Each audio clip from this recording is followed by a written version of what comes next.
오늘 우리에게 주신 말씀은 열왕기하 4장 38절로 41절입니다. 제가 봉독하겠습니다. 거룩하신 하나님의 말씀입니다. 엘리사가 다시 길갈에 이르니 그 땅에 흉년이 들었는데 선지자의 제자들이 엘리사의 앞에 앉은지라. 엘리사가 자기 사원에게 이르되 큰 솥을 걸고 선지자의 제자들을 위하여 국을 끓이라 하매 한 사람이 채소를 캐러 들에 나가 들포도 덩굴을 만나 그것에서 들호박을 따서 옷자락에 채워 가지고 돌아와 썰어 국 끓이는 솥에 넣되 그들은 무엇인지 알지 못한지라. 이에 퍼다가 무리에게 주어 먹게 하였더니 무리가 국을 먹다가 그들이 외쳐 이르되 하나님의 사람이여 솥에 죽음의 독이 있나이다 하고 능히 먹지 못하는지라. 엘리사가 이르되 그러면 가루를 가져오라 하여 솥에 던지고 이르되 퍼다가 무리에게 주어 먹게 하라 하매 이에 솥 가운데 독이 없어지니라. 아멘.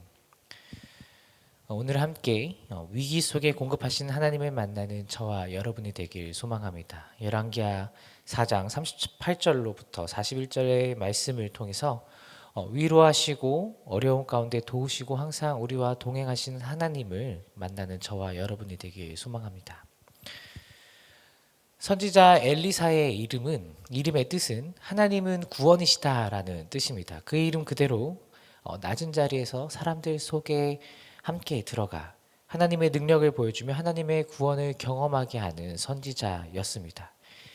오늘 함께 묵상하는 본문에도 여러 가지 기적들을 보여주고 하나님의 역사를, 하나님의 구원의 역사를 이루어가고 있는데 오늘 본문의 배경은 이렇습니다. 엘리사가 선지자의 제자들을 방문을 하였습니다. 오늘의 시대로 말하면 신학교를 방문한 것인데 다 같이 식사하는 자리에서 이제 다 같이 먹기 위해서 국을 끓이기 시작합니다. 이 국을 끓인다라는 행동에 대해서 한번 생각해 보면 가장 많은 인원이 가장 쉽게 먹을 수 있는 방법이 바로 국을 끓여서 함께 나눠 먹는 것이죠. 가장 손쉽고 가장 공평하게 먹을 수 있는 방법입니다.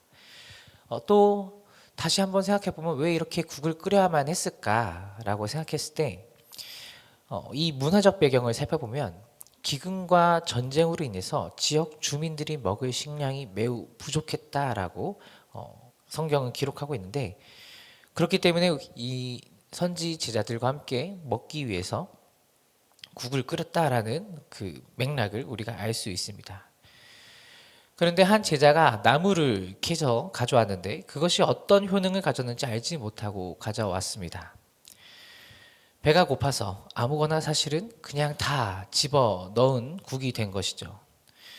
이 나물이 독을 가지고 있는지 알지 못하고 다 함께 먹다가 죽을 위기에 빠졌습니다. 왜 이러한 반응이 나타났는가 살펴보니까 그 끓인 국이 매우 쓰고 강한 독성으로 인해서 먹은 사람들이 강한 복통과 구역질을 하는 사람들이 생겨났기 때문입니다. 그래서 여기에 죽음의 독이 있다라고 외치는 소리를 치게 된 것이죠. 그럼에도 불구하고 매우 몹시 허기진 상태였기 때문에 선지자의 제자들이 이것을 먹으려고 매우 몹시 노력을 했으나 먹을 수 없었다라고 성경은 말하고 있습니다. 이에 엘리사가 이제 가루를 가져오라고 말하고 그것을 솥에 넣고 먹으라고 명령을 합니다. 가루를 넣으니까 이제 솥 안에 있는 해로운 것들이 없어지게 된 것이죠. 이것을 보았을 때 그 가루가 그것을 해독하는 기능이 있었는가, 혹은 이 가루가 해독하는 지식을 엘리사가 갖고 있는가라고 했을 때 그렇지 않았다라는 것입니다. 그저 하나님의 능력을 상징하는 상징물일 뿐이라는 것이죠. 근본적으로 독을 해독한 것은 하나님의 능력이었습니다. 그리고 오늘 본문에서는 독이 없어졌다라고 평범하게 설명하고 있지만 이것을 히브리어 원어로 봤을 때 완전히 없어졌다라고 기록을 하고 있습니다. 이러한 내용들을 살펴봤을 때 오늘 말씀은 우리에게 어떠한 교훈을 주고 있을까 한번 생각을 해봤습니다. 이 독이 든 국을 해독한 이적 사건은 북이스라엘의 영적, 사회적 현실을 반영하고 있습니다. 우상을 숭배하며 경제적으로 어려워서 독성이 있더라도 끓여 먹어야 하는 비참한 상황 등을 총체적인 위기 상황에 있는 그 이스라엘 백성들의 상태를 보여주고 있는 것이죠. 그 위기 가운데서 하나님이 어떻게 도와주시는지 그것을 우리에게 보여주고 있습니다. 오늘을 살아가는 우리에게도 마찬가지입니다. 우리 주변에 얼마나 많은 우상들이 있습니까? 수많은 점집과 무당들과 우상들이 우리 주변에 존재하고 있습니다. 그리고 경제적인 어려움으로 우리 대한민국은 혼란 속에 걸어가고 있죠. 그때 우리가 의지하고 있는 것은 무엇인지, 누구인지 한번 생각해 봐야 합니다. 우리가 의지해야 할 것은 바로 누구일까요? 바로 하나님 한 분이시죠. 우리의 삶의 어려운 가운데 치료하시고 고치시고 회복하시는 분은 바로 하나님 한 분밖에 없음을 우리가 깨달아야 합니다. 우리가 이러한 어지럽고 혼탁한 세상을 살아가는데 죄로 더럽혀진 세상에서 우리를 깨끗하게 치료하시고 구원하시는 분이 바로 하나님이심을 고백하는 저와 여러분이 되길 소망합니다. 하나님께만 매달리는 우리 말씀상 공동체가 되길 소망합니다. 그때 우리의 죄가 깨끗해지고 그때 우리의 문제가 더 이상 문제가 아니게 됨을 경험하는 그러한 기적이 일어나게 될 것입니다. 두 번째로 공동체를 향한 이들의 마음을 배워야 합니다. 만약에 우리가 이러한 상황에 이러한 일을 당했다라고 한번 가정해 보면 나는 어떻게 반응할 것인가 한번 생각해 보면 좋겠습니다. 다 같이 식사하는 자리라고 한번 생각해 보실까요? 어떤 가족 구성원이 이거 참 좋은 건데 하면서 음식에 다 같이 먹는 음식에 어떤 음식을 넣었는데 그것이 배 아픔을 유발하는 음식이었다. 그러면 어떻게 반응을 할까요? 현실적으로 생각해 보면 그것을 왜 넣었냐 타박하는 일이 생길 것입니다. 아마 대부분 그런 일이 발생하지 않을까 싶은데 저도 이러한 경험이 있습니다. 저희 어머니가 이제 음식을 섞는 것을 참 좋아하십니다. 이거 참 좋은데 하면서 여러 가지 음식들을 섞어서 주시는 거죠. 굉장히 충격적인 사건이 하나 있었는데 언젠가 어렸을 적에 이제 어머니께서 카레를 해주셨는데 굉장히 신맛이 났습니다. 그게 왜 그런가 했더니 카레에 단맛을 내고 싶어서 이제 설탕을 넣으면 몸에 안 좋으니까 과일을 넣으셨습니다. 과일. 근데 어떤 과일을 넣으셨냐? 바나나를 넣으셨습니다. 바나나를. 근데 바나나가 단맛을 내기도 하지만 금방 쉬는 특징이 있죠. 또 더운 날이었기 때문에. 근데 저희가 냄새를 또 기가 막히게 잘 맡거든요. 그래서 맡아보니까 이건 먹으면 죽겠는데? 라는 생각이 들었던 거죠. 그래서 왜 이 음식이 왜 이럴까요? 어머니 왜 그럴까요? 라고 물어봤더니 카레에 바나나를 넣었단다. 아니 카레에 바나나를 넣는 사람이 어디 있습니까? 이 맛있는 카레에 바나나를 넣어서 못 먹게 됐다 이제 성을 냈던 기억이 있습니다.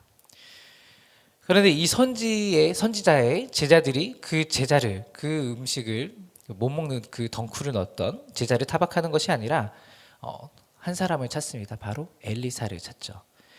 그리고 이 위험으로부터 구원해 달라고 간구합니다. 이것이 하나님의 말씀으로 훈련받은 성숙한 사람들의 모습이라는 것입니다. 원망과 불평의 말로 그 사람을 타박하는 것이 아니라 오히려 하나님의 은혜를 구하는 모습인 것이죠. 시편 50편 15절에 이렇게 기록되어 있습니다. 환난 날에 나를 부르라. 내가 너를 건지리니 내가 나를 영화롭게 하리라. 아멘. 우리가 어려운 가운데 있을 때 하나님께 부르짖으면 하나님께서 도와주신다라는 것을 기억하셨으면 좋겠습니다. 그리고 우리가 원망 대신에 하나님 앞에 나아갈 때 이 모든 것을 통하여 하나님을 영화롭게 한다라는 사실을 기억해야 합니다. 우리가 그리스도인으로서 하나님을 드러내는 일이 바로 원망이 아니라 타박이 아니라 미움이 아니라 기도와 간구로 하나님께 나아간다라는 것이죠. 그리고 그 일로 인하여서 내가 하나님과 조금 더 가까워졌음을 깨닫고 하나님 앞에 감사함을 표현하는 저와 여러분이 되면 좋겠습니다. 사랑하는 말씀상 공동체 성도 여러분, 마지막으로 우리는 이 세상에 엘리사가 부린 이 가루와 같은 존재가 되어야 합니다.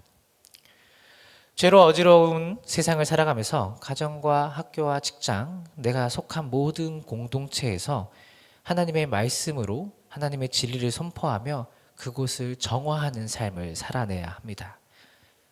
성령의 9가지 열매를 맺으면서 복음의 씨앗을 심고 그 열매들을 맺어야 하는 것이 우리가 이 땅을 살아가는 사명임을 기억해야 한다는 것이죠. 우리가 진정한 그리스도인으로서 빛과 소금의 역할을 감당할 때 지금 처한 이 위기 속에서 우리가 헤쳐나가야 할 방향을 하나님께서 보여주실 것이라 확신합니다. 하나님의 말씀으로 날마다 거룩해지고 여러분이 속한 가정과 직장 그 모든 곳에서 소금과 빛의 역할을 감당해내는 우리 모든 말씀상 공동체 성도 여러분 되시기를 주님의 이름으로 축복합니다. 기도하겠습니다. 사랑하신 주님 감사합니다. 우리가 매일의 삶 속에서 혼란과 어려움을 마주하지만 우리가 의지할 것은 하나님 한 분이심을 고백합니다. 우리에게 고난이 다가오더라도 우리의 공동체가 힘들더라도 서로를 더 사랑하며 아껴주며 위로하며 회복을 시키는 공동체가 되게 하옵소서. 이 세상을 말씀으로 변화시키는 우리 모두가 되게 하옵소서. 말씀이 삶으로 이어져 복음의 씨앗을 뿌리고 그 열매를 맺는 우리 모두가 되게 하옵소서. 감사드리며 예수 그리스도 이름으로 기도드립니다. 아멘. 함께 공동 기도 제목을 읽고 기도하겠습니다. 지금 들은 말씀이 내 삶으로 이어지게 하옵소서. 동네 세매주 성경 말씀 묵상과 순장들을 통해 동네들이 든든히 세워지게 하옵소서. 모든 동네가 전도 대장자들을 놓고 기도할 때 주님께로 돌아오는 역사를 경험하게 하옵소서. 2025년 또 다른 희년 3년의 복을 경험하는 말씀삼 공동체가 되게 하옵소서. 우리나라의 정치와 경제 모든 상황에 주님께서 개입하시고 하나님의 공의와 정의로 회복되어 속히 안정된 나라로 세워 주옵소서. 다음 세대와 신천청년부가 하나님의 말씀 안에서 몸과 마음 그리고 신앙이 성숙해지게 하옵소서. 육체의 질병과 마음의 질병으로 고통받는 지체들을 주님의 권능의 손으로 어루만져 주옵소서. 함께 읽으신 공동기도 제목과 가지고 나오신 개인의 기도 제목들을 함께 놓고 기도하시다가 삶의 자리로 나아가겠습니다. 함께 기도하겠습니다. 사랑하신 주님 감사합니다. 이 시간 주님 앞에 나아갑니다. 하나님 우리의 모든 기도 제목들을 하나님께 드리오니 하나님 이 시간 우리의 기도 제목들 주님 들어주옵소서. 우리가 인생 여정을 걸어갈 때 어려움에 처해 있을 때 하나님께서 지혜와 힘과 능력으로 함께 하셨음을 깨닫습니다. 이것에 매일 감사하며 삶에서도 하나님과 동행하는 우리 모두가 되게 하여 주옵소서. 혹여나 우리 성도들 가운데 삶의 문제가 해결되지 않아 어려움 가운데 있다면 주님 지금 이 시간 함께 하셔서 그 문제를 속히 해결할 지혜를 주시고 사람을 붙여주시고 상황과 환경을 주님 다스려 주옵소서.